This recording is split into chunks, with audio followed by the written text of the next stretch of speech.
Tony, you've been in roundabout 47 bands, of which 46 are a personal favorite of mine. Has it been that many? I lost count. Now, before we talk about Static X, and obviously Static X is something special, what made you leave all the other bands that you played with? It just kind of worked out that way. I mean, it was like I was in ministry for a little bit, and then I retired. So then I had so like, all right, well, I got to find another gig. So then I go, what did I do? Then it was a prong. A prong, yeah. And then Tommy had to take a break because he had to go play with Danzig. All right, well, I got to go find another gig. That's just kind of how it happened. You played 1 year with Possessed. How did this come along? Yeah. My buddy Emilio Marquez, who plays drums in my death metal band Asesino, he was playing with Possessed at the time. All right, and he told me they were looking for a bass player, and I, being a huge Possessed fan, like Seven Churches was one of the first records I ever heard. I was like, dude, I'm like, just let me go try out. I doubt he'll take me, but just let me go try out so I could jam with Jeff Becerra, And he ended up hiring me, and I'm like, oh, okay, but. Now, obviously, for a couple of years now, you have Static X back on track, sort of. I mean, you celebrate the legacy that you guys have with the band, but then again, I have to ask you, legacy is all fine, but what is the current state of the band when it comes to music or new music? New music, we're talking about putting together some new tunes.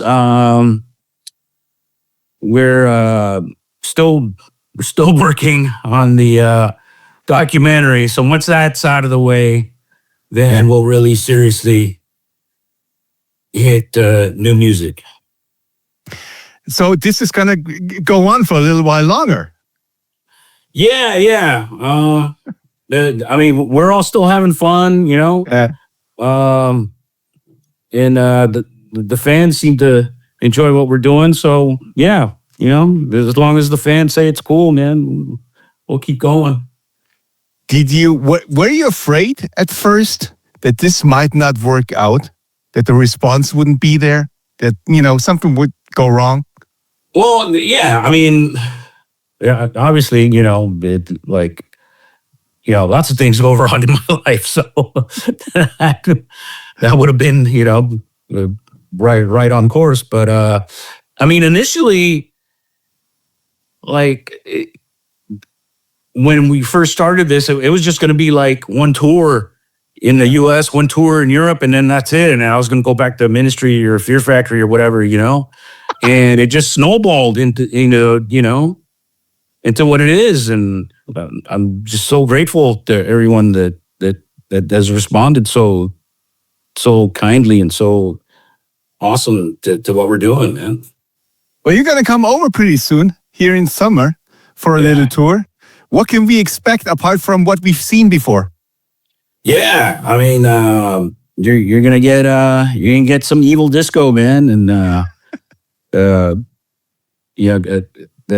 commodity that hasn't been in that we haven't brought over there in quite a minute. So yeah, it's gonna be cool to bring some evil disco back to Deutschland. Great. What do you prefer, like the club shows or the festivals? I mean, they're both really cool, man. They're both like their own animal, But like the club shows are cool for the intimacy and the awesome energy you get from there. But there's something to be said about seeing thousands of people, getting into it too, So it's just it's a cool thing to see either way, man. Now you have I'm still gonna get it in, but you have a special box out for the celebration, the anniversary of Wisconsin Death Trip. Now, what is in this box that we haven't heard before or seen before? Because it's a huge motherfucker. I just have one right here. Ah, hey, there you go. That's product placement right here. Look at that. It is. Oh my God. Yeah, it's got some cool goodies in here, man. It's got all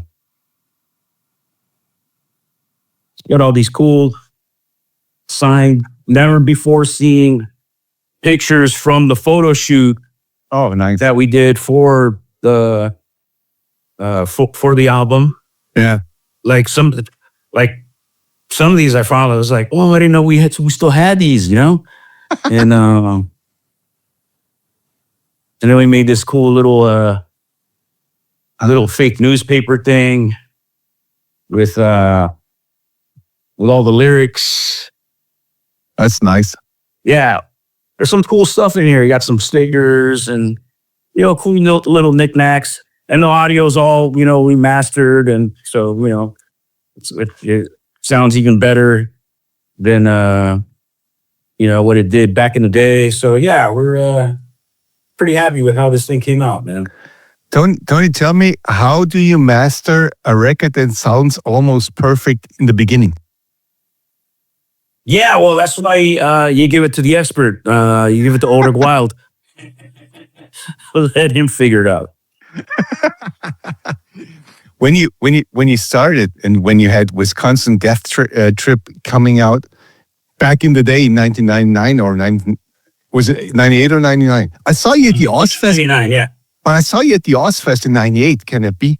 No, we weren't. I mean, we were walking around Ozfest 98, but we didn't perform. Shit, it was 1 year later, I guess. Yeah. Our first Ozfest we performed was in 99. Okay, I saw it in Atlanta there on the second stage. But when you guys started, again, were you surprised about the success you immediately had with this record?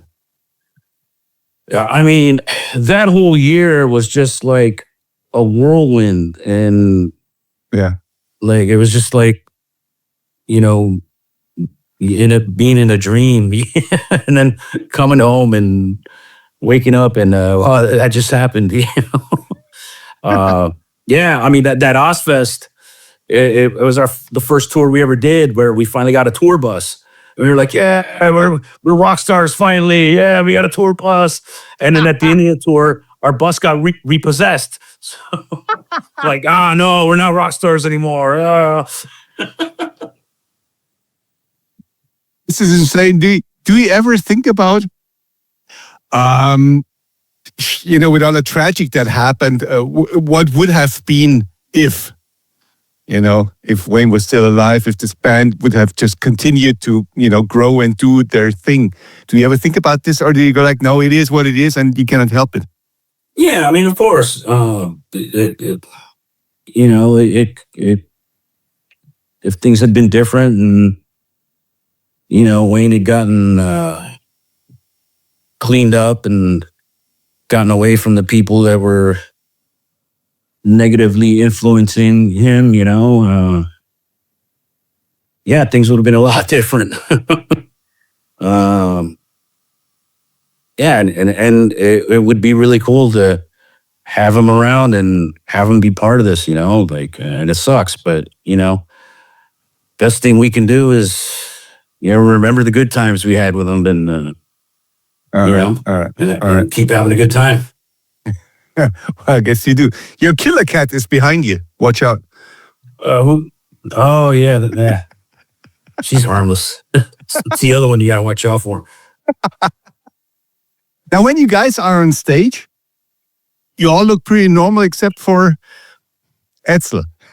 I don't know if you call this normal, but okay. Now, you know what I mean? He always has to dress up. Is he going to get different costumes then for different tours?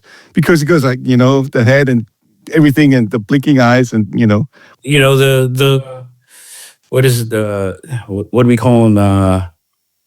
zero version 2.0 or 2.1 now. He'll be making the appearance.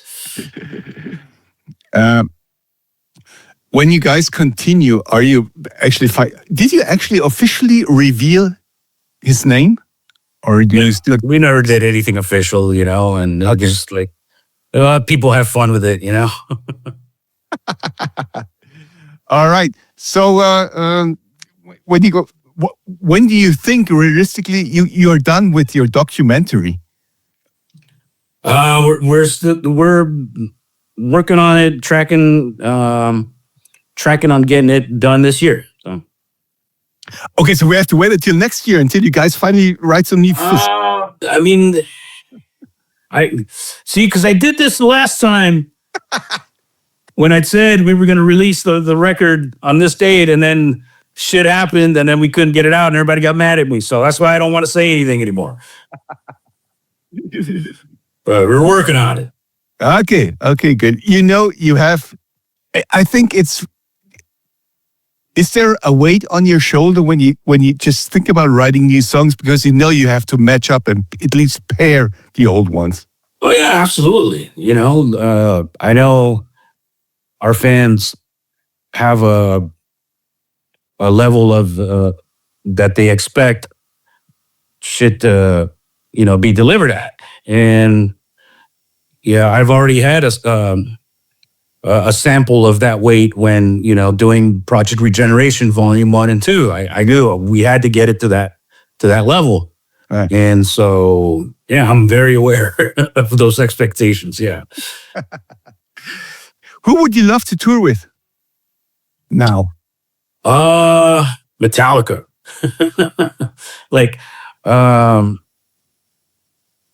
I got to tour with Slayer. I got to tour with Megadeth. Never got to tour with Anthrax, so that would be cool. Okay. But never got to tour with Metallica, the Big Four. So I got to tour with half of the Big Four. Don't you think Metallica are overrated nowadays? Not to get you into trouble, me, I mean, but at that age, who is? I mean, I'm in my 50s and I'm feeling it, like I gotta wear braces and rub Tiger Balm all over my elbows just to play, So, I give those guys credit, man. Like I hope I can keep playing as long as they have. So,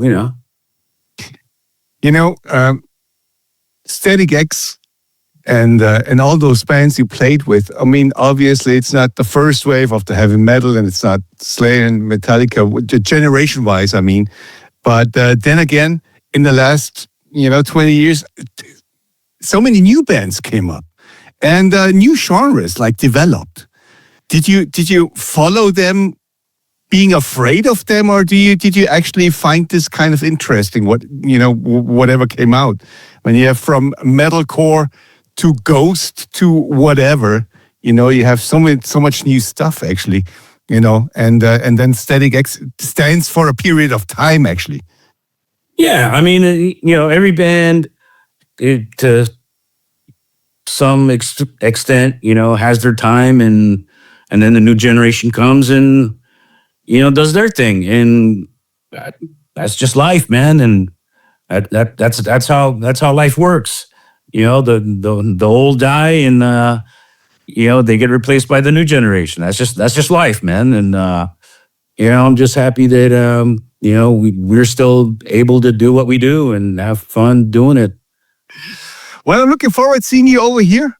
Yeah, it's always fun watching Static X. Actually, I thought I never thought that it sparks such a memory thing when I saw you guys the first time back. I'm like, What the fuck? It's really good. They're going you're doubtful at first, and you go in and you see two songs. You go yeah, that's fucking good. It's mission accomplished. Thank you very much. I appreciate it. Yeah, man. Thank you, bro. See you soon. See you in a couple months. Have fun.